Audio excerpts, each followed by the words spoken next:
भगवंतांची या पृथ्वीवर अवतरित होण्याचं जे त्यांचं मिशन होतं, जे त्यांचा हेतू होता, तो आता पूर्णपणे साध्य झाला होता, की धर्माचं पालन करणाऱ्या पांडवांना भगवंतांनी पूर्ण जगाच्या सिंहासनावर बसवलं होतं. सोव्हरेन म्हणजे सार्वभौम राजाच्या रूपामध्ये युधिष्ठिर महाराज यांना राज्य अभिषेक झाला होता त्यांचा. तर आज आपण 5व्या नंतर सुरू करू, की कशाप्रकारे भगवंत ज्यावेळेस ह्या सगळ्या गोष्टी स्थापित करून परत द्वारकेला जाण्यासाठी निघाले. आपला सारथी सत्यकी आणि उद्धव यांच्यासोबत त्यावेळेला अजून एक कशी आतापर्यंत आपण अश्वत्थाम्याच्या 2 केलेल्या चुका पाहिल्या. कोणत्या 2 चुका पाहिल्या? आपल्यापैकी कुणी सांगेल? हरे कृष्ण. अंजली माताजी, प्रांजली माताजी, माधुरी. द्रौपदीचे 5 पुत्रांना तो निद्रेमध्ये मारतो. हा, ती पहिली चूक. आणि अजून दुसरी? हरे कृष्ण प्रभूजी. हरे परीक्षित कृष्ण. ब्रह्मास्त्र महाराजांच्यावरती ब्रह्मास्त्र नाही, सोडलेलं ते. अजून परीक्षित महाराजांवर आलेलं नाही आपण. ते येईल माताजी आज. हा, तर ते हरे कृष्ण. ती तिसरी. अजून कोणती दुसरी? संजय पाटील घुमे प्रभूजी. ब्रह्मास्त्र सोडलं होतं सर त्यांनी. हा, कुणावर सोडलं होतं पहिल्यांदा? अर्जुनावर सोडलं होतं. ठीक आहे. हा, तर आपण पाहिलेलं की कशा प्रकारे अर्जुनाने प्रार्थना अर्पण केल्या भगवंतांना, कारण अर्जुनाला काय करावे काहीच सुचत नव्हते ज्यावेळेस त्यांनी ब्रह्मास्त्राचं तेज पाहिलं स्वतःच्या समोर. तर आपण आज श्लोक क्रमांक 5 पासून सुरुवात करू. तर आतापर्यंतच्या 2 चुका कळाल्या अश्वत्थाम्याच्या कोणत्या झालेल्या? हरे कृष्ण. ठीक आहे. हो प्रभूजी. ठीक आहे, आपण पुढे जाऊ. श्लोक क्रमांक 5 कृपया म्हणण्याचा प्रयत्न करा. साधयित्वा जातशत्रोः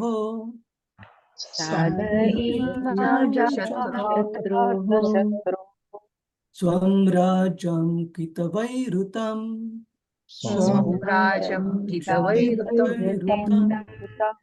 घातयित्वा सतो राज्ञः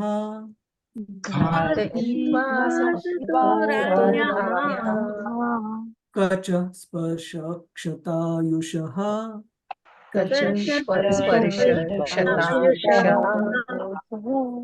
आपल्यापैकी कुणाला वाचायला आवडेल? हरे कृष्ण. मी वाचू प्रभूजी. हा, कुमुद सप्तर्षी. कुमुद माताजी. हरे कृष्ण. येस माताजी.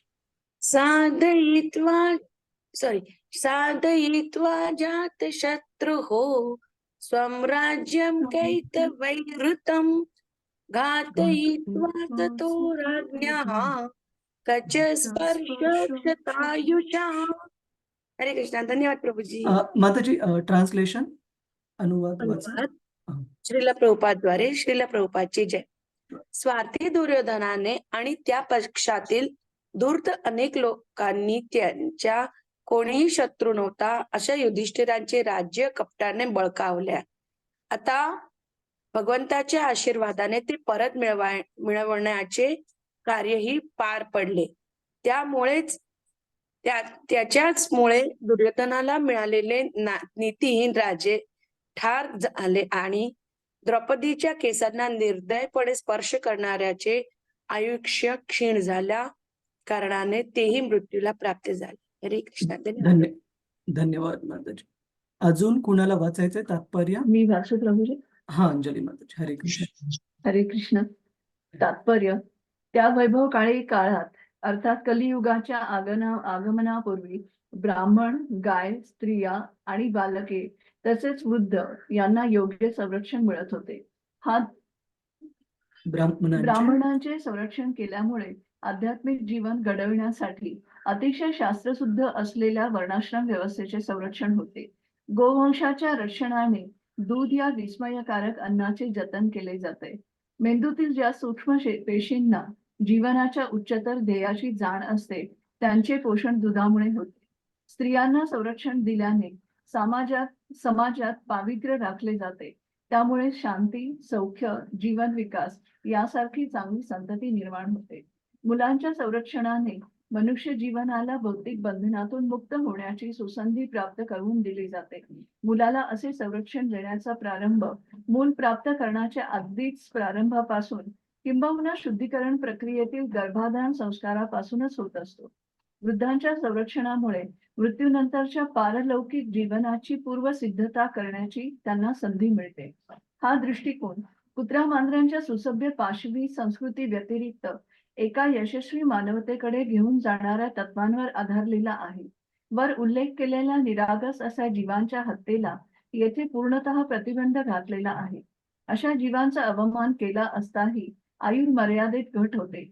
कलियुगात त्यांचे यथायोग्य संरक्षण होत नसल्यामुळे वर्तमान पिढ्यांची आयुष्य मर्यादा फारच कमी झालेली आहे. भगवद्गीतेत म्हटले आहे की यथायोग्य संरक्षणाअभावी स्त्रिया वाम मार्गाला जातात आणि नको असलेली संतती निर्माण होते. अशा संततीला वर्णसंकर असे म्हणतात. एखाद्या कुलवान स्त्रीचा अवमान करणे म्हणजे आयुष्य मर्यादेत घट आणणे होय. दुःशासनाने द्रौपदीचा अवमान केला. ती एक आदर्श कुलस्त्री होती आणि अशा दुर्वर्तनाने तो दृष्ट अकाल मृत्यूला प्राप्त झाला. अशा रीतीने भगवंतांचे काही कठोर नियम वर उल्लेखलेले आहेत. हरे कृष्ण प्रभूजी. धन्यवाद मॅडम. स्वार्थी दुर्योधनाने आणि त्याच्या पक्षातील धूर्त लोकांनी ज्यांचा कोणीही शत्रू नव्हता अशा युधिष्ठिरांचे राज्य कपटाने बळकावले. आता भगवंतांच्या आशीर्वादाने ते परत मिळवण्याचे कार्यही पार पडले. त्यांच्याचमुळे म्हणजे भगवंतांमुळे दुर्योधनाला मिळालेले नीतिहीन राजे ठार झाले आणि द्रौपदीच्या केसांना निर्दयपणे स्पर्श करणाऱ्यांचे आयुष्य क्षीण झाल्या कारणाने तेही मृत्यूला प्राप्त झाले. तर असं सांगितलं जातं की नियतीप्रमाणे, ज्याला आपण इंग्रजीमध्ये डेस्टिनी म्हणतो, प्रत्येकाचं आयुष्य हे ठरलेलं आहे. जन्म घेतल्यानंतर किती श्वास आपण घेणार आहेत आपल्या जन्मामध्ये ते ठरलेलं आहे आणि त्यानंतर नैसर्गिकरित्या मृत्यू कधी प्राप्त होणार आहे ते पण ठरलेलं आहे. परंतु असे काही कार्य आहेत ज्यामुळे या ठरलेल्या मृत्यूच्या वेळेमध्ये, मृत्यूच्या परिस्थितीमध्ये थोडाफार बदल होऊ शकतो भगवंतांच्या कृपेने. दोन्ही प्रकारचे कार्य आहे. एकतर असे कार्य ज्याने, जसं की आध्यात्मिक जीवनामधील प्रयत्न, जर आपल्या आध्यात्मिक जीवनामध्ये परिपूर्णता प्राप्त करण्यासाठी थोडा कालावधी अजून लागत असेल तर भगवंत ते जरूर अरेंज करू शकतात. जसं आपण इंजिनिअरिंगमध्ये तुम्ही पाहिलं असेल किंवा ऐकलं असेल, इंजिनिअरिंगमध्ये एक जर पासिंग स्कोर 40 असेल समजा एका विषयामध्ये आणि 6 विषय जर असतील एका सेमिस्टरला, तर काय होतं, 5 विषयामध्ये जर एखादा मुलगा पास असेल आणि 6व्या विषयामध्ये 40च्या ऐवजी त्याला 35 पडलेले असतील, 35, त्याचा मिनिमम थ्रेशोल्ड ठरलेला आहे प्रत्येक विद्यापीठाचा. तर त्या मुलाला 35 मार्क पडल्यानंतर त्या शेवटच्या विषयात 5 मार्क विद्यापीठाकडून ग्रेस मार्क म्हणून दिले जातात, जेणेकरून त्या एका विषयामुळे त्याचा सेमिस्टर फेल राहू नये आणि त्याला ग्रेस मार्कनी पास संबोधलं जातं. तर त्याच प्रकारे जर कोणत्या व्यक्तीला त्याच्या आध्यात्मिक जीवनातल्या प्रयत्नांमुळे जर परिपूर्णता प्राप्त होण्याची शक्यता असेल ह्याच जीवनामध्ये, तर भगवंत पण मदत करतात जर त्याला अजून काही कालावधीची गरज असेल तर जीवन परिपूर्ण करण्यासाठी. परंतु त्याचप्रमाणे जे वेगवेगळ्या प्रकारचे पापी व्यक्ती आहेत आणि काही प्रकारचे कठोर असे जघन्य पापमय कृत्य इथे सांगितलेले आहेत की 5 प्रकारचे जे व्यक्ती प्राणी मात्र आहेत त्यांचं नेहमी संरक्षण झालं पाहिजे. त्यांच्या प्रती जर आपण अपमान केला किंवा हत्या केली त्याहूनही भयानक, तर त्यांचे गंभीर परिणाम अशा व्यक्तीस भोगावे लागू शकतात आणि अशा प्रकारे जघन्य असे अपराध करणाऱ्या लोकांचे आयुष्य जे नियतीप्रमाणे ठरलेलं आहे ते पण कमी होतं त्यांच्या पापमय कृत्याने. जसं इथं उदाहरण दिलेलं आहे, दुःशासन आणि बाकीचे कौरव, दुर्योधन वगैरे, ज्यांनी द्रौपदीचा भर सभेमध्ये अपमान केला आणि अशा कोणती कुलस्त्री, अशा कुलस्त्री आणि कुलस्त्री असून त्यापेक्षा भगवंतांचे शुद्ध भक्त असणाऱ्या द्रौपदीला पूर्ण सभेमध्ये त्यांनी अपमानित केलं आणि तिची अब्रू नुकसान करण्याचा प्रयत्न केला, जे की एका पतिव्रता स्त्रीला आपल्या प्राणांपेक्षाही जास्त श्रेष्ठ किंवा जास्त मौल्यवान आहे. अशा नीच प्रकारच्या कृत्यामुळे दुःशासन आणि बाकीचे त्याच्यासोबत त्याला सपोर्ट करणारे, त्याच्या बाजूने असणारे जे पण होते, त्या सर्वांचं आयुष्य कमी झालं. एवढंच नाही, तर अशा प्रकारचे महान व्यक्ती जे की तिथे उपस्थित होते कौरवांच्या बाजूने, पण त्यांनी ठाम भूमिका घेतली नाही. दुःशासनाला थांबवण्याचा प्रयत्न केला नाही, द्रौपदीच्या अपमान करण्यापासून. त्या व्यक्तींचं पण आयुष्य कमी झालं. जसं द्रोणाचार्य असू, भीष्म असू. अशा महान व्यक्तींच्या जीवनातून भगवंत आपल्याला उदाहरण देऊ इच्छित होते, की कशाप्रकारे कोणी व्यक्ती किती का महान असेना, जर त्या व्यक्तीने अधर्माच्या बाजूने असेल, तर निश्चित त्याचा अंत 100% निश्चित आहे. तर इथं 5 प्रकारच्या प्राणीमात्रांना विशेष प्रकारचं संरक्षण वैदिक संस्कृतीमध्ये दिलं जायचं. कोण होते ते 5 प्रकारचे व्यक्ती किंवा प्राणी? ब्राह्मण. कशामुळे? की ब्राह्मण, क्षत्रिय, वैश्य, शूद्र या वर्णाश्रम व्यवस्थेमध्ये आपण पाहतो, की स्वतः शम, दम, तप, शौच, आर्जव या वेगवेगळ्या प्रकारचे जे गुण भगवद्गीतामध्ये सांगितलेले आहेत 18व्या अध्यायामध्ये. जसं की इंद्रियांचं संरक्षण करणे, स्वच्छताचं पालन करणे, पूर्ण तपस्येचं जीवन जगणे, खूप साधेपणाने जीवन जगणे, धन किंवा बाकीच्या कोणत्याही गोष्टींचा संचय न करणे आणि पठन-पाठन, वेदांचे पठन-पाठन, शास्त्रांचे पठन-पाठन करून पूर्ण समाजाला धार्मिक तत्वांबद्दल प्रशिक्षण, शिक्षण देणे, हे ब्राह्मणांचे कार्य सांगितलेले होते. आणि अशा ब्राह्मणांचं कारण ते स्वतः कमवण्यासाठी कोणतीही नोकरी स्वीकारत नव्हते वर्णाश्रमाप्रमाणे. त्यांच्या संरक्षणाची आणि देखभालीची जबाबदारी ही जर समाजाकडून त्यांना काही भिक्षा प्राप्त झाली, तर त्यावरच त्यांचा उदरनिर्वाह चालायचा. त्याच्यामुळे त्यांच्यासाठी संरक्षण देणं हे क्षत्रियांचं कर्तव्य समजलं जायचं. पूर्ण वर्णाश्रम व्यवस्थेमध्ये धर्माचं व्यवस्थित पालन राहावं आणि व्यवस्थित प्रचार व्हावा म्हणून. त्यानंतर गायीबद्दल सांगितलेलं आहे, की असं सांगितलं जातं, की ज्या प्रकारचं अन्न आपण सेवन करतो, त्या प्रकारे आपली चेतना तयार होते. तुम्ही बऱ्याच वेळेला अनुभवलं असेल, मी माझ्या एक्सटेंडेड फॅमिलीमध्ये, कुटुंबामध्ये पण पाहिलंय बऱ्याच वेळेला, ज्या कोणत्या लोकांना खूप असं उत्तेजित करणारं, खूप तिखट, खूप खारट, खूप आंबट अशा प्रकारचं अन्न सेवन करण्याची जी सवय असते, आवड असते, त्या प्रकारच्या लोकांचा जर तुम्ही टेम्पर म्हणजे त्यांचा जर राग पाहिला, तर तो पण खूप लवकर राग येतो त्यांना.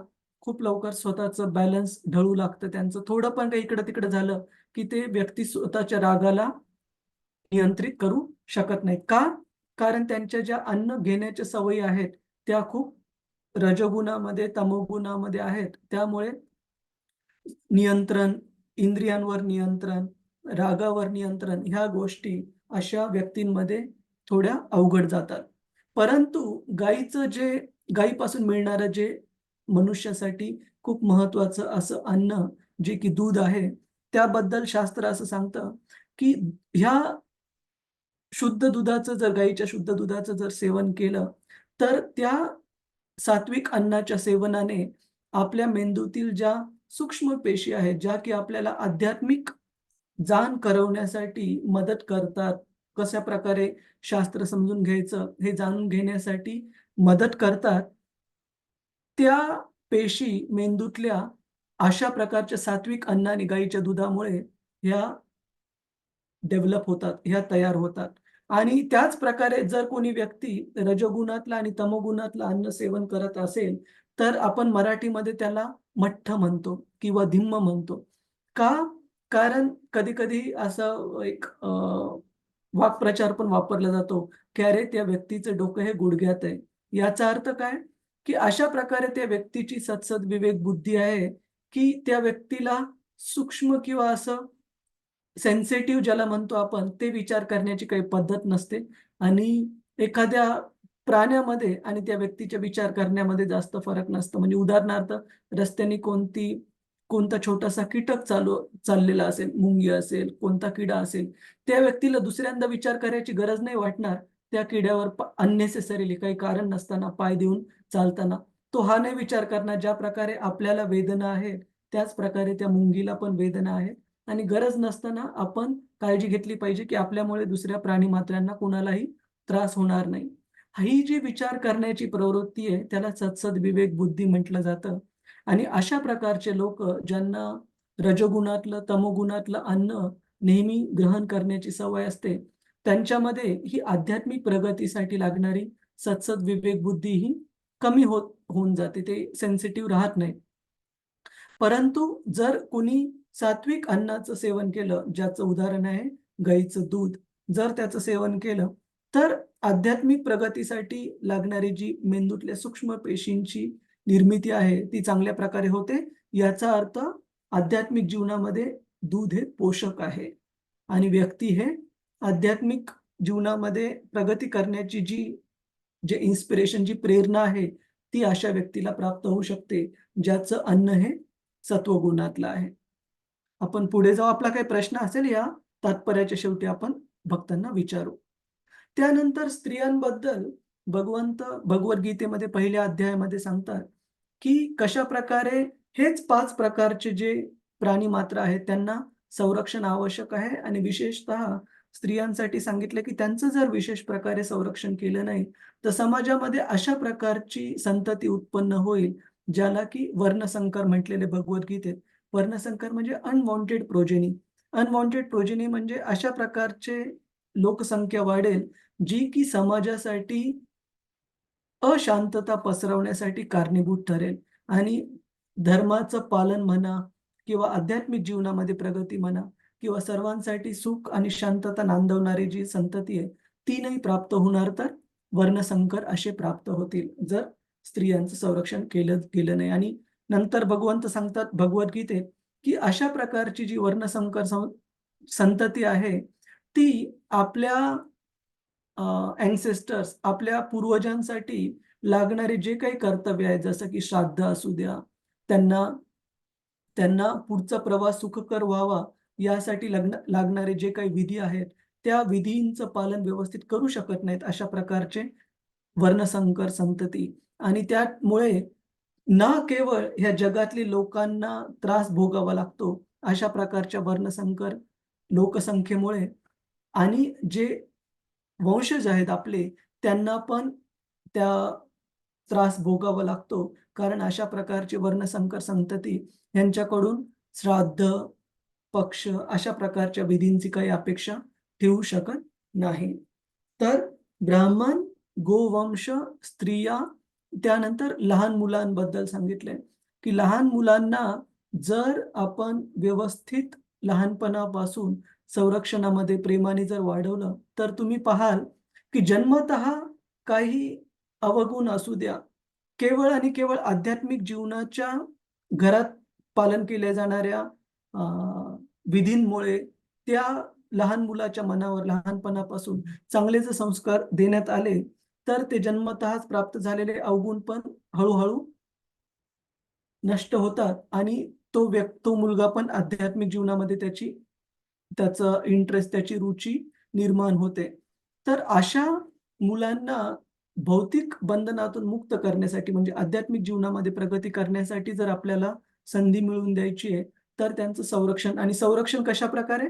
संरक्षण केवळ शारीरिक नाही. आजकालचे आई-वडील शारीरिक संरक्षणावर भर देतात, की मुलाला चांगले कपडे, चांगलं राहण्यासाठी घर, चांगलं अन्न वगैरे दिलं म्हणजे झालं काम, असं नाही.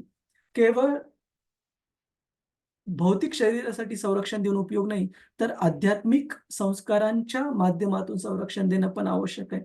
उदाहरणार्थ मुलाला कपडे वगैरे छान सगळे देत आहोत आपण, परंतु आपल्या कामामध्ये त्याने डिस्टर्ब करू नये म्हणून त्यांच्या हातामध्ये मोबाईल पकडून देणे, त्याच्यासमोर टीव्ही लावून देणे, तर तुम्ही आध्यात्मिकरित्या हिंसा करत आहात त्या मुलावर. का? कारण त्या टीव्हीमध्ये, मोबाईलवर, इंटरनेटवर जे काही गोष्टी पाहण्यात येतील, त्या गोष्टींचे खोलवर इम्प्रेशन्सला आपण मराठीत काय म्हणतो? खोलवर प्रतिबिंब. प्रतिबिंब. ठसा. ठसा हा प्रभाव खोल प्रभाव प्रभूजी प्रभाव खोलवर प्रभाव प्रभाव धन्यवाद खोलवर प्रभाव अरे त्या मुलाच्या मनावर गोंदला जातो आणि अशा प्रकारे नंतर पण तुम्ही बऱ्याचदा वाचण्यात येईल की आजकालचे बरेच जे मोठे मोठे गुन्हेगार आहेत त्यांच्यामध्ये एक गोष्ट समानतेने आपल्याला पाहायला मिळते की त्यापैकी बऱ्याच जणांचं जे लहानपण आहे ते अशा कुटुंबांमध्ये गेलेलं आहे जिथं की खूप सारी हिंसा त्यांना पाहावी लागलेली आहे. म्हणजे वडिलांकडून आईच्या प्रती असू द्या किंवा घरातल्या मोठ्या व्यक्तींकडून घरातल्या वृद्धांप्रती असू द्या, अशा प्रकारे ज्यावेळेस हिंसा लहानपणापासून एखाद्या मुलाला पाहण्यात येते, त्यावेळेला त्याचं मन अशा प्रकारे बनत जातं, की तो एकतर कोडगा होईलच, परंतु त्याच प्रकारचे जे प्रभाव त्यांनी लहानपणापासून त्याच्या मनावर बिंबवले गेलेले आहेत, त्याच गोष्टी त्याच्या स्वतःच्या क्रियेतून पण पुढे चालून दिसण्याचा खूप जास्त संभावना आहे त्याची. तर अशा प्रकारे मुलांचं ना केवळ शारीरिकदृष्ट्या फिजिकल प्रोटेक्शन आवश्यक आहे, संरक्षण आवश्यक आहे. तर तेवढंच महत्त्वाचं हे आध्यात्मिकदृष्ट्या वेगवेगळ्या आध्यात्मिक संस्काराने त्या मुलावर संस्कार घडवणे आणि अशा प्रकारे त्याचं संरक्षण करणे, जेणेकरून पुढे चालून तो एक चांगला भक्त बनावा. तर हे खूप महत्त्वाचं आहे. जर आपल्याला अशी लोकसंख्या पाहिजे, जी की जगामध्ये शांततेचं लोकांना सुखाने नांदण्यासाठी कारण ठरवत. असं कारण न ठरवत, की सगळीकडे हाहाकार माजो त्या व्यक्तींमुळे. ठीक आहे? तर हे झालं लहान मुलांचं संरक्षण. आणि 5व्या प्रकारच्या प्राणीमात्रांचं जे संरक्षण सांगितलं ते आहे वृद्धांचं संरक्षण, की त्यांना त्यांच्या शेवटच्या दिवसांमध्ये अशा प्रकारची व्यवस्था करा, की जेणेकरून आध्यात्मिक जीवनाचं पालन करणं त्यांच्यासाठी पण सोयीस्कर व्हावं. जेणेकरून तो राहिलेला काळ ते स्वतःच्या शेवटच्या परीक्षेसाठी म्हणजे मृत्यूची तयारी करण्यासाठी आध्यात्मिकदृष्ट्या स्वतःला तयार करू शकावे. त्याच्यामुळे त्यांचं पण संरक्षण आवश्यक आहे. जसं इथे सिंगापोर एवढं भौतिकदृष्ट्या प्रगत राष्ट्र आहे, परंतु एक गोष्ट खूप वाईट वाटते बाहेर पाहून, की तुम्ही कोणत्याही मॉलमध्ये जा, बऱ्याचशा ऑफिसेस, बिल्डिंग्समध्ये जा, जो हाउसकीपिंगचा स्टाफ असतो, म्हणजे तिथल्या गोष्टी स्वच्छ ठेवण्यासाठी, तिथल्या गोष्टी मेंटेन करण्यासाठी जे स्वच्छतेसाठी जे लोकं लावलेले असतात कामाला, त्यापैकी बहुतांश लोक तुम्हाला वृद्ध वगैरे दिसतील. का? कारण राष्ट्राची आर्थिक व्यवस्था अशी आहे, की शेवटपर्यंत जर काम नाही केलं तर अन्न, पाणी, अन्न, वस्त्र, निवारा ह्या गोष्टी मिळवणं पण अवघड आहे, एवढं सगळं महाग आहे. तर वाईट वाटतं कधी-कधी बघून, की कोणत्या मॉलमध्ये वगैरे तुम्ही जाता आणि पाण्याचा ग्लास देण्यासाठी किंवा दुसरं कोणी तर तुम्ही काही गोष्टी मागवल्या, त्या आणून देण्यासाठी जर कोणी वृद्ध व्यक्ती असतील, तर आपल्याला घ्यावं नाही वाटत. आपण त्यांची सेवा करायला पाहिजे, त्यांच्याकडून सेवा घ्यायला नाही पाहिजे. तर संरक्षण म्हणजे त्यांना अशा प्रकारचं तुम्ही वातावरण निर्माण करून द्या, की जीवनाचे ते दिवस ते आध्यात्मिक तयारी करू शकतील शेवटच्या परीक्षेसाठी, ना की त्यांचं एक्सप्लॉयटेशन किंवा त्यांचं शोषण होईल.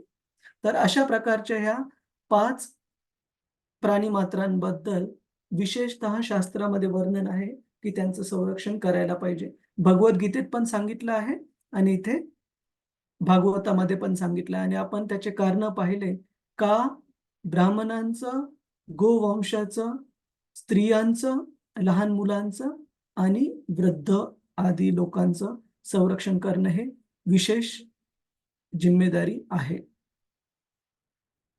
कुणाचा काही प्रश्न आहे यावर? हरे कृष्णा. 5 प्रकारच्या कोणत्या लोकांचं संरक्षण हे खूप शास्त्रानुसार महत्त्वाचं सांगितलं आहे? हरे कृष्णा. प्रभुजीज, माताजीज. ठीक आहे, आपण पुढे जाऊ.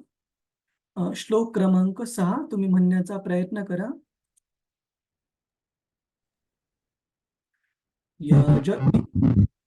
याजयित्वा अश्वमेधैस्तं याजयित्वा अश्वमेधैस्तं त्रिभिरुक्तम् अकल्पकै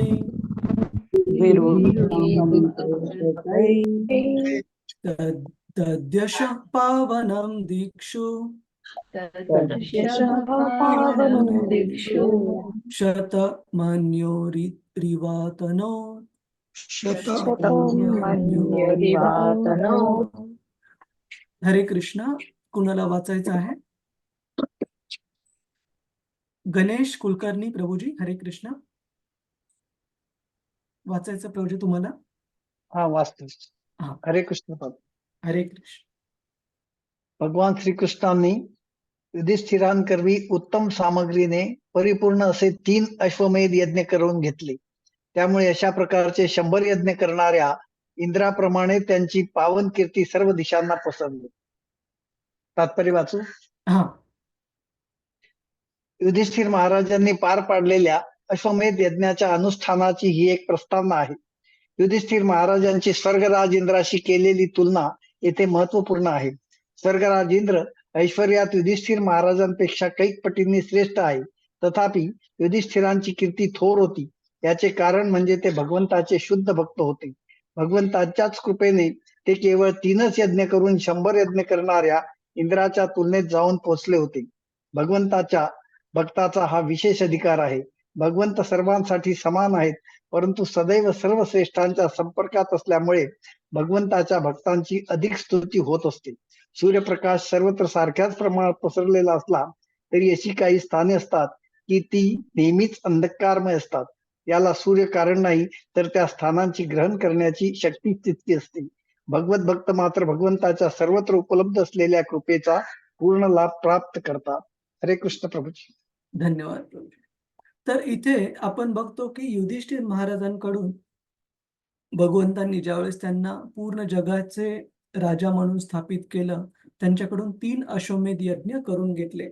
आणि शास्त्रातून आपल्याला कळतं की इंद्र, चंद्र, वरुण, वायू हे वेगवेगळे जे देवता आहेत, तर ते कोणते एकच ठरलेले व्यक्ती नाहीयेत, तर हे पद आहेत. उदाहरणार्थ पंतप्रधान असू, मुख्यमंत्री असू, गृहमंत्री असू, हे एकच ठरलेले व्यक्ती नाहीयेत, ते पद आहेत. आधी कोणी दुसरे होते, आता कोणी आहेत, पुन्हा कोणी नवीन असतील. त्याच प्रकारे आपण बघतो की इंद्र हे पद असं आहे की असा कोणता व्यक्ती ज्यांनी 100 अश्वमेध यज्ञ जो पूर्ण करेल यशस्वीरित्या, त्या व्यक्तीला इंद्रपद प्राप्त होतं. त्याच प्रकारे ब्रह्मजींचं पण पद आहे. असं सांगितलं जातं की जो कोणी व्यक्ती 100 पर्यंत वर्णाश्रमाच्या नियमांचं आणि ड्युटीजला आपण काय म्हणतो, जे कर्तव्य आहेत वर्णाश्रमामधले, त्यांचं 100% परिपूर्णतेने पालन करतो, अशा व्यक्तीला ब्रह्माचं पद प्राप्त होतं. तर इथे आपण बघतो भागवतात 4थ्या स्कंदामध्ये वर्णन आहे. ज्यावेळेस कोणी व्यक्ती तपस्या करायचे किंवा अश्वमेध यज्ञ करायचे, कोणी व्यक्ती 100च्या जवळ आले की लगेच इंद्राला असुरक्षित वाटू लागते. कशामुळे असुरक्षित वाटते? कारण इंद्र हे भगवंतांचे भक्त तर आहेत, पण कर्ममिश्रित भक्त आहेत. कर्ममिश्रित भक्त म्हणजे त्यांना भगवंतांची भक्ती पण करायची, पण भौतिक जगातला आनंद पण उपभोगायचा आहे. मग असे भक्त नसल्यापेक्षा चांगले आहेत. परंतु अशा भक्तांना भगवत धाम प्राप्त करण्यासाठी थोडासा वेळ लागेल. का? कारण त्यांचं हृदयाचं शुद्धीकरण होणं बाकी आहे. तर इथे सांगितलंय भागवतामध्ये की युधिष्ठिर महाराजांनी केवळ आणि केवळ 3 अश्वमेध यज्ञ केले होते. आणि केवळ आपण म्हणतो, पण अश्वमेध यज्ञासाठी खूप सारी सामग्री लागते. क्वालिफाईड म्हणजे पात्र ब्राह्मण लागतात आणि विशेष प्रकारच्या नियमांचं पालन करून त्या पात्रतेच्या ब्राह्मणांनी तो यज्ञ करावा लागतो. तर कलियुगामध्ये तर सांगितलंय की असे कोणतेही यज्ञ हे शक्य नाहीयेत. कलियुगामध्ये एकाच यज्ञाबद्दल विशेषतः जोर दिलेला आहे. कोणता यज्ञ आहे तो? येस प्रभूजीज, माताजीज. हरिनाम हरिनाम, हरे कृष्ण महामंत्र. संकीर्तन यज्ञ, जे की आपण जप करतो किंवा ज्याचं आपण कीर्तन करतो. तर ह्या संकीर्तन यज्ञाबद्दल 12व्या अध्यायामध्ये सांगितलंय की कृष्ण वर्णम तुषा कृष्णम सांगो पंगास्त पार्षदम यज्ञै संकीर्तन प्रायैर यजंती सुमेधसा. यज्ञै संकीर्तन प्रायैर, की जे खऱ्याच प्रकारचे बुद्धिमान लोक आहेत ते कलियुगामध्ये संकीर्तन यज्ञ करतील बाकी कोणत्या यज्ञापेक्षा, आणि आपलं जीवन परिपूर्ण करतील. तर युधिष्ठिर महाराजांनी केवळ 3 अश्वमेध यज्ञ करून पण त्यांची कीर्ती ही किती पसरली? अशा इंद्रापेक्षा एवढीच त्यांची कीर्ती पसरली, ज्या इंद्राने 1, 2 नाही तर 100 अश्वमेध यज्ञ पूर्ण केलेले आहेत. युधिष्ठिर महाराजांची पण भगवंतांच्या कृपेने तेवढीच महान कीर्ती पसरली इंद्रासारखी. आणि प्रभुपाद तात्पर्यामध्ये सांगतात की कशा प्रकारे भगवंतांची ही जी कृपा आहे, असं नाही की विशेष प्रकारची कृपा फक्त युधिष्ठिर महाराज किंवा पांडवांवरच भगवंत करत आहेत, बाकी कुणावर नाही. जे कोणते भक्त त्यांची भक्तीमध्ये शरण घेतात, भगवंतांप्रती समर्पित राहतात, अशा सर्व व्यक्तींसाठी भगवंतांची कृपा उपलब्ध आहे. आणि त्यासाठी भागवतात आपल्याला उदाहरण दिलंय सूर्याचं. तर काही-काही वेळेस बघतो आपण काही-काही व्यक्तींमध्ये ड जीवनसत्वाची कमी असते, व्हिटॅमिन डी. तर ड जीवनसत्व कमी जर असेल तर त्या बाळाला किंवा व्यक्तीला जे सकाळचं कोवळं ऊन असतं, कोवळा सूर्यप्रकाश असतो, तो अंगावर घेण्यासाठी सांगितलं जातं. परंतु तो जो व्यक्ती घरातच उशिरापर्यंत झोपत राहिला किंवा अशा ठिकाणी राहिला, गुहेत वगैरे, जिथं सूर्यप्रकाश व्यवस्थित येत नाही आणि मग तुम्ही तक्रार कराल, की मला ड जीवनसत्व प्राप्तच होत नाहीये, सूर्यप्रकाश मिळतच नाहीये, तर तुम्ही सूर्याला दोष देऊ शकत नाही. का? कारण सूर्य प्रकाश देताना कुठेच भेदभाव करत नाहीये. हा व्यक्ती चांगला आहे, ह्या व्यक्तीला सूर्यप्रकाश द्यायचा. दुसरा व्यक्ती पापी आहे, त्याला नाही द्यायचा. सूर्य हा सर्वांप्रती सारखाच आहे. परंतु आपण सूर्यामध्ये आपण स्वतः किती संपर्कात आपल्या स्वतःला आणतो सूर्यप्रकाशाच्या संपर्कात, हे खूप खूप महत्त्वाचं आहे. जे की ठरवेल की आपल्याला त्या सूर्यप्रकाशातून मिळणारे जीवनसत्व व्यवस्थित प्राप्त होतील का नाही प्राप्त होतील. त्याच प्रकारे भगवंतांची कृपा इथे सांगितली की सर्वांसाठी समान आहे. परंतु भक्तांसाठी का विशेष कृपा आहे?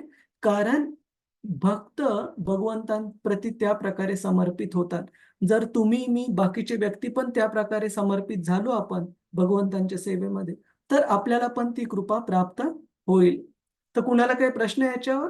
भगवंतांची कृपा सगळ्यांसाठी उपलब्ध आहे, परंतु केवळ काही लोकच ते ग्रहण करतात, काही लोक स्वीकारतात. मग त्याच्यामुळे दुसरं कोणी तक्रार करू शकत नाही, की या भक्ताला भगवंतांची कृपा मिळाली, पण मला नाही मिळाली. त्या भक्ताचं समर्पण आहे भगवंतांच्या सेवेमध्ये, म्हणून त्याला कृपा प्राप्त झाली. आपण पण समर्पण करू भक्तीमध्ये, आपल्याला पण भगवंतांची कृपा निश्चित प्राप्त होईल. हरे कृष्णा. पुढे जाऊ आपण. कुणाचा काही प्रश्न असेल तर विचारू शकता. श्लोक क्रमांक 7. आमन्त्र्य पाण्डुपुत्रांश्च आमन्त्र्य पाण्डुपुत्रांश्च सैन्योद्धं वसंयुतः सैन्योपसंयुक्तः द्वैपायनादिभिर्विप्रैः वैपायनादिभिर्विप्रैः पूजितैः प्रतिपूजितः पूजितैः प्रतिपूजितः. हरे कृष्णा. कुणाला वाचायला आवडेल? हरे कृष्ण प्रभुजी. हरे कृष्ण संजय प्रभुजी. हरे कृष्ण. येस प्रभुजी. हरे कृष्ण प्रभुजी. श्रील प्रभुपाद की जय. तद साक्षात भगवान श्रीकृष्ण सात्विकी आणि उद्धवा संवेद जाण्यास सिद्ध झाले. उजवीकडे वर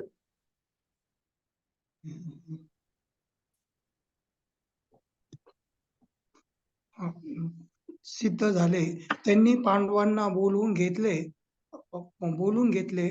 व्यासादी प्रमुख ब्राह्मणांनी त्यांची पूजा केली आणि भगवान श्रीकृष्णांनीही व्यासादी ब्राह्मणांची पूजा केली. तात्पर्य: वरकरणी दृष्टीने भगवान श्रीकृष्ण क्षत्रिय होते आणि ब्राह्मणांनी क्षत्रियांची पूजा करावयाची नसते, परंतु तेथील शील व्यासदेव प्रमुख सर्व ब्राह्मण श्रीकृष्ण हे पूर्ण पुरुषोत्तम भगवान असल्याचे जाणत होते आणि म्हणूनच त्यांनी त्यांची पूजा केली. भगवंतांनीही त्यांची तशीच पूजा केली. क्षत्रिय हे ब्राह्मणाचे आज्ञाधारक आहेत. या सामाजिक नियमाचा सन्मय व्हावा म्हणून त्यांनी त्यांची प्रतिपूजा केली होती. भगवंतांचा सर्वच सन्मय क्षेत्रातून भगवंत म्हणून सन्मान होत होता. तरीही भगवंतांनी समाजातील 4 वर्णातील प्रथांचे कधीही उल्लंघन केले नाही. भगवंतांनी हेतुपुरस्सर अशा सामाजिक आचारांचे पालन केले. भविष्यातही इतरांनी त्याचे अनुकरण करावे हा त्यांचा हेतू होता. हरे कृष्ण प्रभूजी. धन्यवाद, धन्यवाद प्रभूजी. तर इथे सांगितलंय की कशा प्रकारे अशा धर्माचं राज्य स्थापित केल्यानंतर भगवंत हे त्यांचा जो सारथी होता सात्यकी, आणि भगवंतांचं मुख्य जे सारथी होते ते एकतर सात्यकी होते किंवा दारुका. तर सात्यकी या त्यांच्या सारथ्यासोबत आणि उद्धव जे की भगवंतांचे कझिनला म्हणजे मामे किंवा आत्ते भाऊ हे किंवा चुलत भाऊ कारण यादवच होते उद्धव पण. तर चुलत भाऊ हे होते आणि त्यासोबत भगवंतांचे शुद्ध भक्त आणि नित्य सहयोगी भगवंतांसोबत उद्धव होते. तर अशा प्रकारे सात्यकी आणि उद्धव यांच्यासोबत जाण्यासाठी भगवंत निघाले आणि त्यांनी पांडवांना बोलून घेतलं आणि व्यास आदी ऋषीमुनींनी ब्राह्मणांनी पण भगवंतांची पूजा केली. तसं पाहायला गेलं तर वर्णाश्रम धर्मानुसार इथे सांगितलंय की क्षत्रियांनी ब्राह्मणांची पूजा करायला पाहिजे, परंतु व्यास आणि बाकीच्या सर्व ऋषीमुनींना ब्राह्मणांना भगवंत श्रीकृष्ण हे पूर्ण पुरुषोत्तम भगवान आहेत याची जाणीव होती. त्याच्यामुळे बाह्य वेशावरून त्यांच्या जन्मकुळावरून जरी ते क्षत्रिय बाह्य यांनी वाटत असले तरी त्यांच्या पूर्ण पुरुषोत्तम भगवान ह्या स्तराचा सन्मान करून व्यासदेव आणि बाकीच्या ब्राह्मणांनी त्यांची पूजा केली. आणि इथे सांगितलंय की भगवंतांना पूजा अर्चना करण्याची गरज नाहीये, परंतु भगवंत हे आपल्या स्वतःच्या उदाहरणावरून एक आपल्या सर्वांसाठी उदाहरण दाखवून देतात की कशा प्रकारे तुम्ही श्रेष्ठ कुळामध्ये जन्मलेले असू द्या, ते स्वतः भगवंत पूर्ण पुरुषोत्तम भगवान असून पण जे शास्त्राप्रमाणे समाज व्यवस्था केलेली आहे वर्णाश्रम, त्याचा आपण आदर करायला पाहिजे. आणि त्यामुळे त्यांनी पण हेतुपुरस्पर अशा सामाजिक आचारांचे पालन होईल याची काळजी घेतली. आणि भगवद्गीतेमध्ये खूप सुंदर श्लोक येतो 3ऱ्या अध्यायामध्ये. तुम्ही हा श्लोक म्हणण्याचा कृपया प्रयत्न करा पाठीमागे. यद यद आचरति श्रेष्ठस् आचरति श्रेष्ठस् तत् तत् एवेतरो जनः तदेवेतरो जनः स यत् प्रमाणं कुरुते यत्प्रमाणं कुरुते लोकस्तत् अनुवर्तते. लोकस्तदनुवर्तते. तर इथे भगवद्गीतेत सांगितलंय की ज्या प्रकारे महान व्यक्ती कोणत्याही प्रकारचं कार्य करतील, कोणत्याही प्रकारचं आचरण करतील, त्याच प्रकारचं आचरण सामान्य लोक हे त्याचं पालन करतात. त्याच प्रकारचे आचरण सामान्य लोक हे पण ठेवतात. आणि ज्या प्रकारचं स्टँडर्ड, ज्या प्रकारचा उच्च स्तर हे ग्रेट म्हणजे महान व्यक्ती ज्या प्रकारचं उच्च स्तर आपल्या कार्यातून प्रस्थापित करतात, त्याच प्रकारचा स्तर पण सामान्य व्यक्ती पालन करण्याचा प्रयत्न करतात. त्याचं उदाहरण एक छोटंसं तुम्हाला देईल मी, की योगासनं हे आपल्या संस्कृतीमध्ये म्हणा किंवा आपल्या वेदवाङ्मयामध्ये पहिल्यापासून प्रचलित आहे आणि वेगवेगळ्या ठिकाणी दिलं गेलेलं आहे. परंतु आपण काही वर्षांपूर्वी पाहिलं की ज्यावेळेस आपल्या भारताच्या पंतप्रधानांनी स्वतः या योग अभ्यासावर व्यायाम म्हणून स्वतः करण्यास सुरुवात केली, योग दिवस म्हणून साजरा करण्यास सुरुवात केली. त्यानंतर ही योग प्रक्रिया करण्याची जो व्यायाम आहे तो पूर्ण जगामध्ये इतक्या मोठ्या प्रमाणात पसरला. का? मी जर केलं असतं तर कदाचित 2 जण बघतील, विसरून जातील. परंतु अशा व्यक्तींनी केलंय योगासनं, की ज्या व्यक्तीचा पूर्ण जगामध्ये सन्मान आहे, सन्मानाचं स्थान आहे. त्या व्यक्तीने एखादं कार्य केल्यामुळे जगातल्या लोकांना प्रेरणा मिळते, की अरे, आपण पण कळत नकळत त्यांना प्रेरणा मिळते, आपण पण त्या कार्याचं पालन करायला पाहिजे. तर त्याच प्रकारे आपण बाहेरच्या जगामध्ये जाहिरातींमध्ये पण उदाहरण बघतो. कधी-कधी खूप प्रचलित किंवा फेमसला आपण काय म्हणतो? प्रख्यात. अशा प्रख्यात अशा व्यक्तीकडून कोणतं उपकरण म्हणा, कोणतं प्रॉडक्ट म्हणा, हे ॲडव्हर्टाइज करून घेतलं जातं, की एका प्रकारचं शेव्हिंग क्रीम एक अभिनेता वापरतो. कळत-नकळत लोकांच्या मनामध्ये ते बिंबवलं जातं, की मी जर हे शेव्हिंग क्रीम वापरलं, तर मी पण कदाचित त्या अभिनेत्यासारखाच सुंदर दिसेल. तर शास्त्र आपल्याला सांगतं, भगवद्गीता आपल्याला सांगते, की ज्या प्रकारचे आचरण महान व्यक्ती करतात, गाजलेले लोकं करतात, त्याच प्रकारचं आचरण सामान्य व्यक्ती सामान्यतः पालन करण्यासाठी त्यांना प्रेरणा प्राप्त होते. अशा प्रकारे भगवंत स्वतःच्या उदाहरणामधून आपल्याला दाखवून देत आहेत, की कशाप्रकारे तुम्ही कितीही श्रेष्ठ स्तरावर असा, वर्णाश्रमाप्रमाणे वेगवेगळ्या व्यक्तींची जी पात्रता आहे, त्याप्रती आपण आदर सन्मान केला पाहिजे. तर आपण पुढचा श्लोक पाहू. श्लोक क्रमांक 8. गन्तं कृतं इतिर्ब्रह्मन् मतिर्ब्रह्मन् इति ब्रह्मा द्वारकां रथम् आस्थितः द्वारकां रथम् आस्थितः उपलेभिर्भिधावन्तीम् उपलेभिर्भिधावन्तीम् उत्तरां भयं विह्वलाम् उत्तरां भयं विह्वलाम्. तर अशा प्रकारे भगवंत हे ते काय द्वार हरे कृष्ण. भगवंत हे हस्तिनापूर म्हणजे दिल्लीतून द्वारकेला जाण्यासाठी रथावर आरूढ झालेले होते आणि त्यांना आत्ताच पूजा अर्पण केलेले व्यासदेव आदी बाकीचे ब्रह्मवृंद तिथे उभे होते. पांडव उभे होते. कुंती महाराणी, पांडवांच्या कुटुंबामधले सर्व तिथे उभे होते. त्यावेळेस काय झालं? अत्यंत भयभीत अशा उत्तरेला आपल्याकडे धावत येताना भगवंतांनी पाहिलं. भगवान रथावर आरूढ होऊन द्वारकेला निघणार इतक्यात त्यांनी अतिशय भयभीत झालेल्या उत्तरेला आपल्याकडे धावत येताना पाहिले. तर आपल्यापैकी कुणाला तात्पर्य वाचायचं आहे? हरे कृष्ण. हरे कृष्ण. हरे कृष्ण माधुरी माताजी. येस माताजी. तात्पर्य ऐकायला येते प्रभूजी? हा माताजी. पांडवांच्या कुटुंबातील सर्व मंडळी भगवंतांच्या संरक्षणावरच पूर्णपणे अवलंबून होती. म्हणून भगवंत त्यांचे सर्व परिस्थितीत रक्षण करीत असत.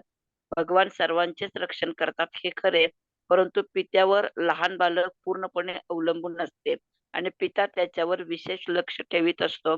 त्याप्रमाणे जो कोणी भगवंतांवर पूर्ण आश्रित झालेला असतो त्याचा ते विशेष सांभाळ करतात. धन्यवाद माता. तर धन्यवाद. इथे सांगितलेलं आहे की भगवंत ॲज सच सर्वच जीवांचा पालन त्यांचा सांभाळ करतात.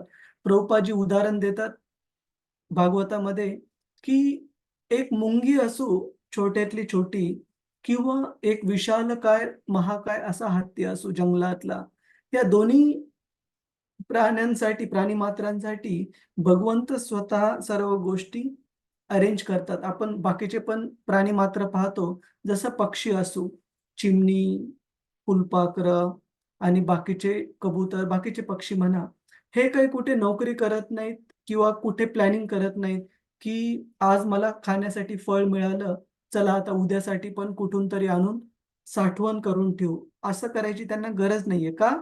कारण भगवंतांनी त्यांना काल पण खाऊ घातलंय, आज पण त्यांची काळजी घेतील, उद्या पण घेतील. तर अशा प्रकारे प्रत्येक प्राणीमात्रांवर भगवंतांची कृपा असते, त्यांना संरक्षण प्रदान करतात. परंतु त्यांच्या प्रती जे समर्पित असलेले त्यांचे शुद्ध भक्त आहेत, त्यांच्यावर भक्तांचं विशेष प्रकारे लक्ष असतं आणि भगवंत विशेष प्रकारे त्या व्यक्तींची काळजी घेतात. जसं इथे उदाहरण दिलंय, की कशाप्रकारे एक वडील सर्वच मुलं जे असतात ते आई वडिलांसाठी समान असतात.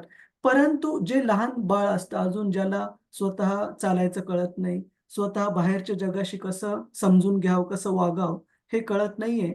त्या लहान बाळावर आई, वडील यांची विशेष काळजी असते, विशेष लक्ष असते. का?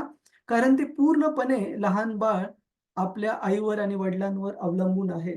त्याच्यासमोर तुम्ही अशी कोणती वस्तू द्या, जी त्याच्यासाठी खाण्यायोग्य नाहीये, कोणतं खेळणं वगैरे द्या, ते खेळणं पण ते तोंडात घालण्याचा प्रयत्न करतात. त्यामुळे अशा लहान बाळाबद्दल काळजी असल्यामुळे त्या लहान बाळाला एकटं कधीच आई-वडील सोडत नाहीत. नेहमी त्याला लक्ष देतात आणि त्याचं संरक्षण करतात. त्याच प्रकारे आपण ध्रुव महाराजांच्या कथेमध्ये पण भागवतात पाहतो, की ध्रुव महाराजांचा ज्यावेळेस त्यांच्या सावत्र आईकडून काय होतं नाव ध्रुव महाराजांच्या सावत्र आईचं? सुनीती या सुरुची. सुरुची. सुरुची. हां. तर सुनीती हे त्यांच्या खऱ्या आईचं नाव होतं आणि सुरुची हे त्यांच्या सावत्र आईचं नाव होतं. तर सुरुचीनं, सावत्र आईनं ज्यावेळेस ध्रुव महाराजांवर खूप कठोर शब्द वापरले, अपमान केला त्यांचा, केवळ ते आपल्या वडिलांच्या मांडीवर बसल्यामुळे, तर त्यावेळेस ध्रुव महाराज क्षत्रिय पूर्ण असल्यामुळे, परिपूर्ण क्षत्रिय वृत्ती त्यांच्यामध्ये असल्यामुळे खूप जास्त असं सांगितलं जातं, की एखादा साप ज्यावेळेस त्याच्या पायावर, त्याच्या शेपटीवर कोणी पाय ठेवतो, तर कशाप्रकारे तो एकदम चिडलेला असतो, त्याच प्रकारे ध्रुव महाराज पण अत्यंत क्रोधित होते. कारण क्षत्रिय वृत्तीमुळे त्यांचा झालेला हा अपमान जो होता, तो त्यांना मृत्यूपेक्षाही जास्त अवघड वाटत होता सहन करण्यासाठी. आणि रडत-रडत ज्यावेळेस हे 5 वर्षांचं छोटा बालक आपल्या आईजवळ, सुनीतीजवळ आला, त्यावेळेस ध्रुव महाराजांना त्यांच्या आईने त्यांचं सर्वात अगोदर त्यांना शांत केलं. हे सांगून, की "हे ध्रुवा, एक गोष्ट तू लक्षात ठेव, की आपल्या प्रती कुणी कितीही कठोर प्रकारे जरी काही वागलं असेल, तरीही कुणासाठीही आपण वाईट चिंतू नये. तर जी आपलं चिंतन आहे कुणासाठीच वाईट नसावं." आणि त्यानंतर ध्रुव महाराजांच्या आईने, सुनीतीने त्यांना सांगितलं, की "तुझ्या सावत्र आईचे शब्द, सुरुचीचे शब्द कितीही कठोर वाटत असले, तरी ते खरे आहेत, की तिच्या पोटी जन्म न होता कोणत्याही बालकाला तुझ्या वडिलांच्या म्हणजे उत्तानपाद महाराजांच्या मांडीवर बसणे शक्य नाहीये." त्याच्यामुळं ती काय म्हणाली, ते कठोर जरी वाटत असेल, तरी ते सत्य आहे. परंतु तुला असं राज्य प्राप्त करायचंय, की जे की तुझ्या पंजोबांपेक्षा पण मोठं राज्य म्हणजे ब्रह्मदेवांपेक्षा पण मोठं राज्य प्राप्त करायचंय. तर मी तुला एकच सांगू शकेल, हे ध्रुवा, की तुझं तुझ्या हृदयामध्ये असणारं जे दुःख आहे अपमान झाल्यामुळे, ते दुःख दूर करण्याचं आणि तुला पाहिजे असलेली गोष्ट प्राप्त करून देण्याचं सामर्थ्य जरूर भगवंत विष्णूंमध्ये आहे. आणि तुला वाटत असेल, की मी तुझी खूप छान काळजी घेत आहे. परंतु एक समजून घे ध्रुवा, त्यांची आई खूप छान समजून सांगते, की भगवंत हे मी एक आई आहे तुझी, पण अशा लाखो, हजारो आईंप्रमाणे काळजी घेण्यासाठी, त्यांच्या भक्ताची काळजी घेण्यासाठी हे स समृद्ध आहेत, संपन्न आहेत. म्हणजे भगवंत ज्या प्रकारे आपल्या भक्तांची काळजी घेतात, आई पण आपल्या लहान बाळाबद्दल एवढी चांगली काळजी घेऊ शकत नाही, तेवढी भगवंत आपल्या भक्तांची काळजी घेतात, शुद्ध भक्तांची. आणि ध्रुव महाराजांची आई सांगते त्यांना, एका आईच्या प्रेमाइतकी किंवा काळजी इतकं नाही, तर लाखो आईंच्या काळजी इतकी काळजी भगवंत आपल्या छान काळजी भगवंत आपल्या शुद्ध भक्तांची घेतात.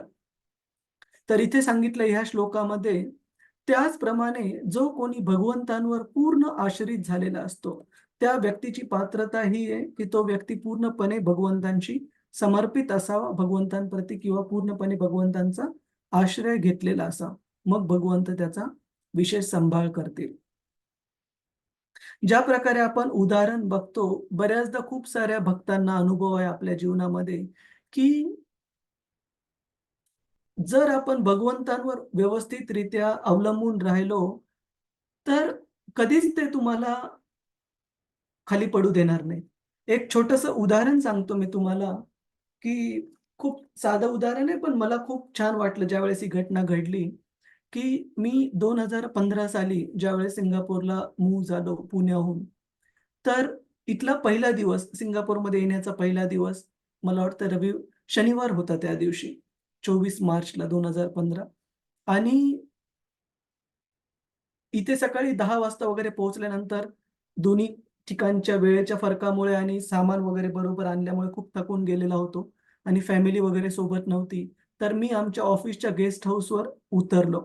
तिथे अंघोळ वगैरे केली, फ्रेश कपडे घातले आणि थोडंसं थकल्या असल्यामुळे थोडा आराम करू म्हटलं. तर आराम केल्यानंतर मी ज्यावेळेस उठलो, म्हणजे आराम केला असेल अराउंड 11-12 वाजता आणि आराम केल्यानंतर मी उठलो 2:30-3 वाजता, तर खूप भूक लागलेली. मग आता भूक लागलेली तर सोबत काही चिवडा, लाडू थोडंफार होतं, पण विशेष असं खाण्यासाठी काही नव्हतं आणि इथे किचन वगैरे काही सेटअप नव्हतं तयार. मग स्वतः स्वयंपाक पण करणं अवघड. मग काय करायचं? तर विचार केला, की चला आपण आंतरराष्ट्रीय कृष्ण भावनामृत संघाच्या म्हणजे इस्कॉनच्या मंदिरात जाऊ. मंदिर पण माहीत नव्हतं कुठे. मग Googleवर टाकून सर्च केलं, पत्ता शोधून काढला आणि शनिवारी संध्याकाळी नवीन शहर माझ्यासाठी बिलकुल माहीत नाही.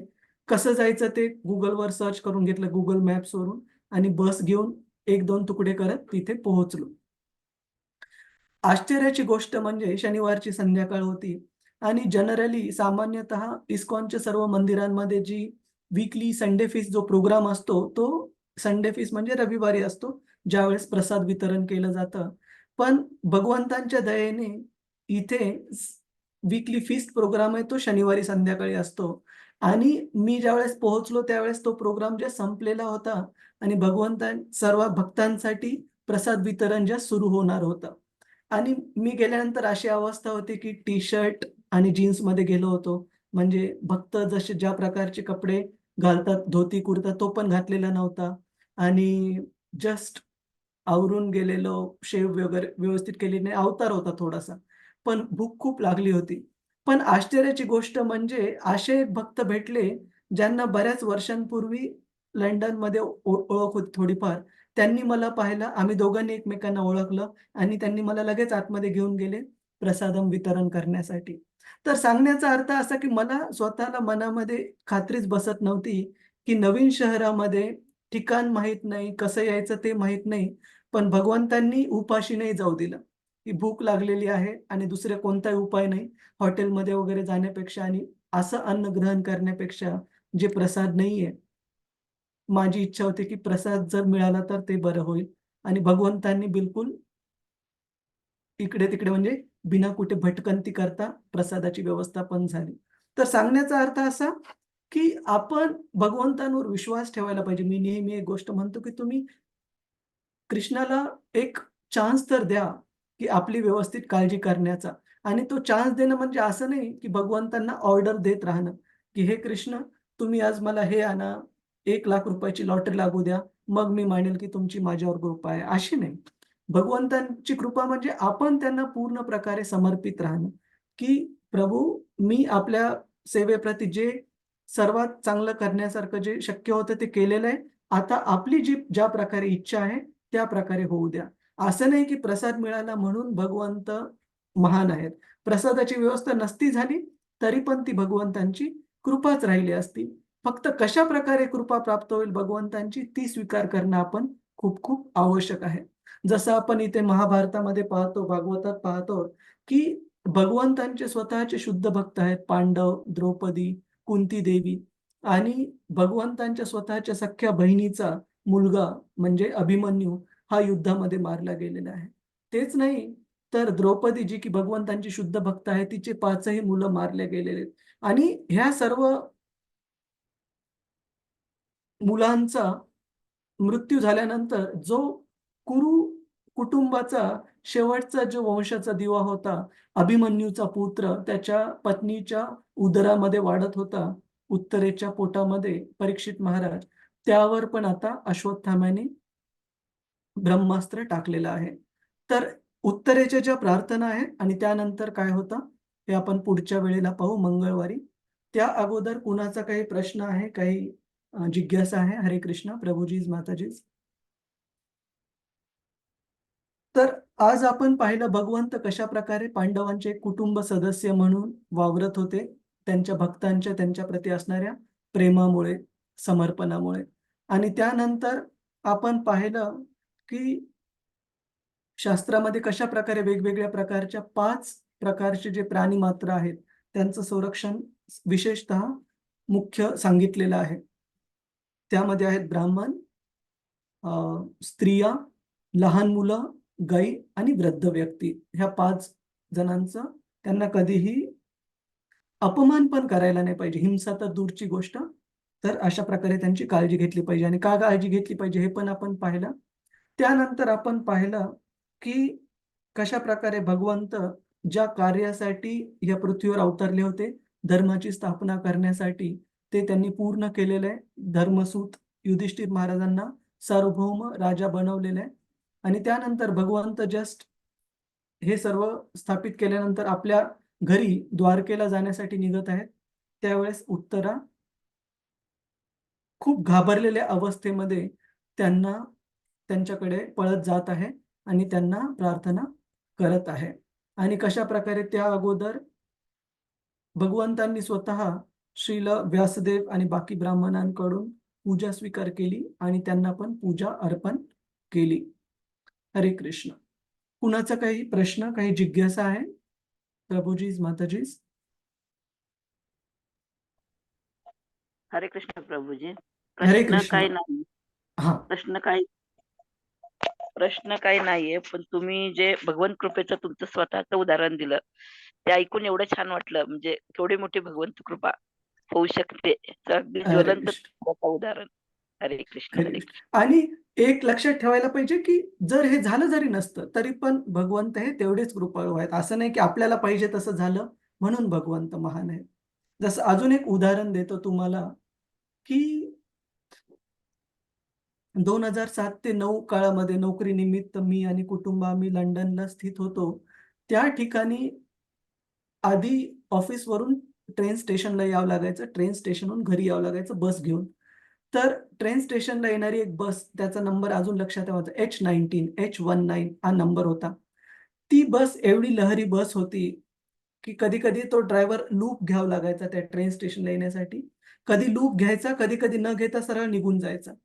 तर मी स्वतःला सांगायचो, की जर बस आली तर भगवंत खूप कृपाळू आहेत आणि जर बस नाही आली तर भगवंत त्याहूनही जास्त कृपाळू आहेत. म्हणजे सांगण्याचा अर्थ असा, की एका भक्तासाठी महत्त्वाचं काय आहे, की भगवंतांची इच्छा काय आहे त्याप्रती आपण समर्पित असणे.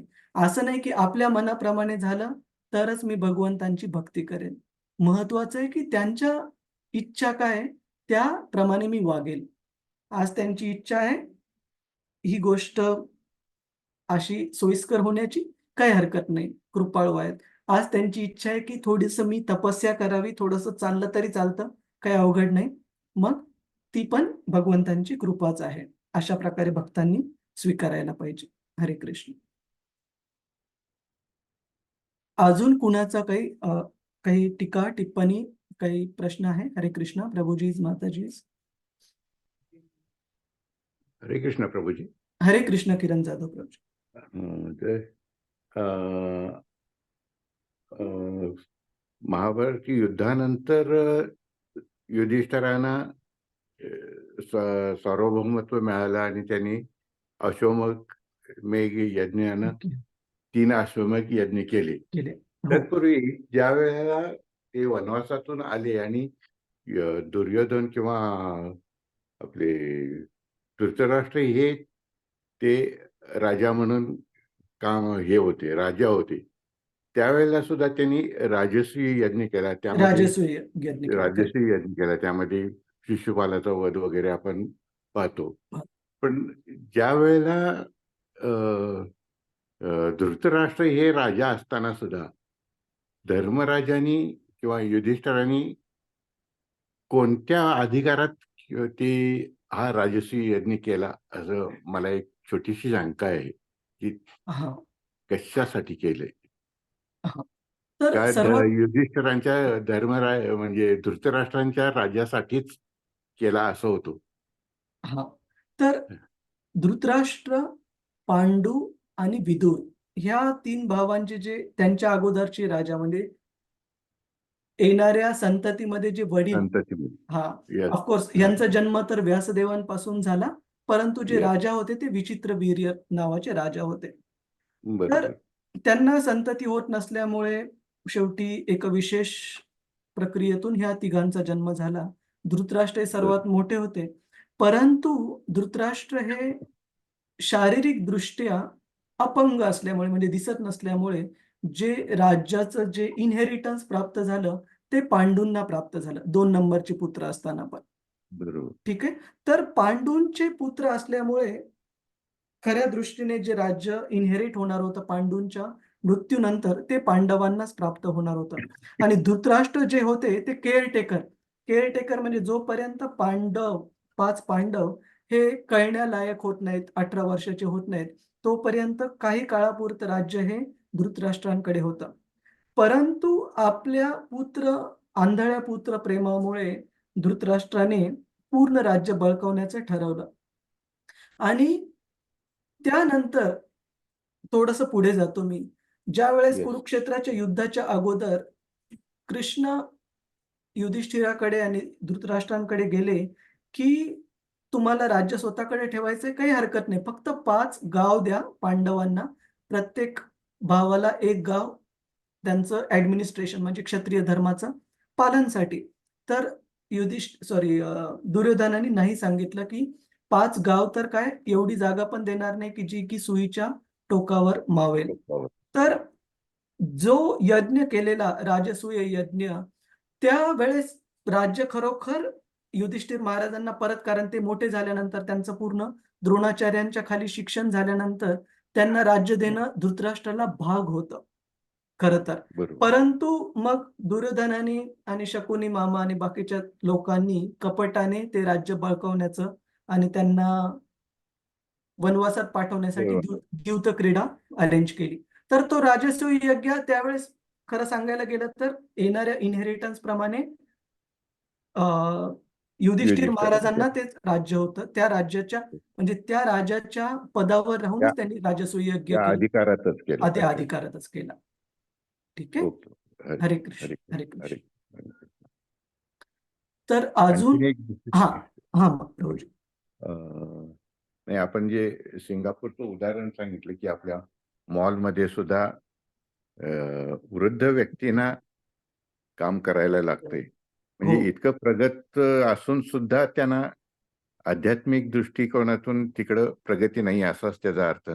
खरी गोष्ट आहे प्रभूजी, की मी म्हणतो की म्हातारपण काढणं हे जगातले बरेच देश पाहिल्यानंतर माझं ऑब्झर्वेशन आहे की भारतात कधीही चांगलं.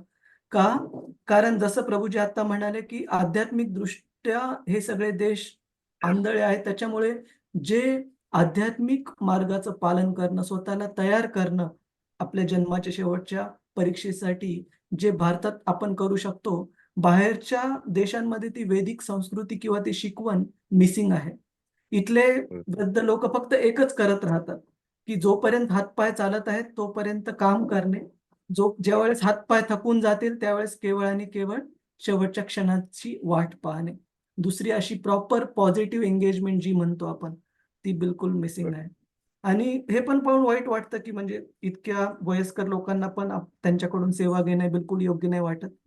तर आपल्याला तर ते योग्य नाही वाटत. आणि शास्त्र पण सांगत नाही. शास्त्र इथे सांगत आहे, की त्यांचं संरक्षण करायला पाहिजे, त्यांना व्यवस्थित सांभाळायला पाहिजे, कारण त्यांच्या आशीर्वादाने आपली पण आध्यात्मिक प्रगती होईल.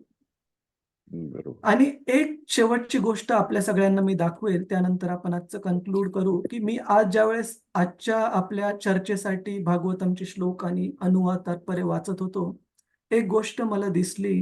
हे 4था श्लोक आहे. 4थ्या श्लोकाचं तुम्ही तात्पर्य सुरुवातीचं वाचा. 4-5 लाईन आपण पाहू. हा, कुणाला वाचायला आवडेल सुरुवातीच्या 7-8 ओळी? मी सांगेल तुम्हाला कधी थांबायचंय ते. हरे कृष्ण प्रभूजी. हरे कृष्ण संजय प्रभूजी. येस प्रभूजी. पहिल्या 7-8 ओळी मी सांगतो तुम्हाला. भगवंतांच्या हरे कृष्ण प्रभूजी. शील प्रभुपाद की जय.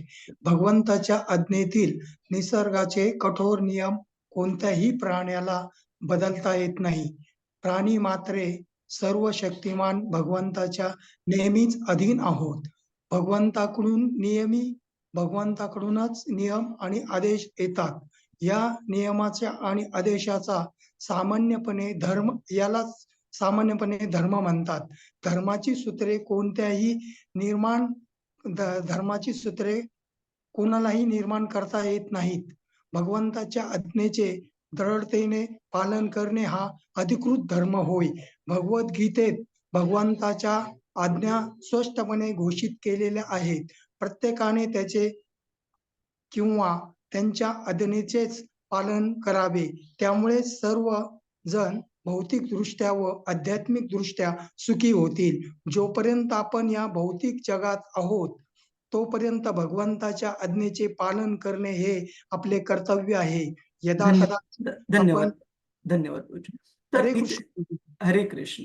तर इथे सांगितलं आहे प्रत्येकाने भगवंतांच्या आज्ञेचेच पालन करायला पाहिजे आणि असं जर पालन केलं तर काय होईल, आपल्या ज्या कोणत्या भौतिक गरजा आहेत, जी कोणती आध्यात्मिक प्रगतीच्या गरजा आहेत, भगवंतांच्या कृपेने भौतिकदृष्ट्या आणि आध्यात्मिक दृष्ट्या पण आपलं जीवन परिपूर्ण राहील. त्यामध्ये कोणती कमी राहणार नाही.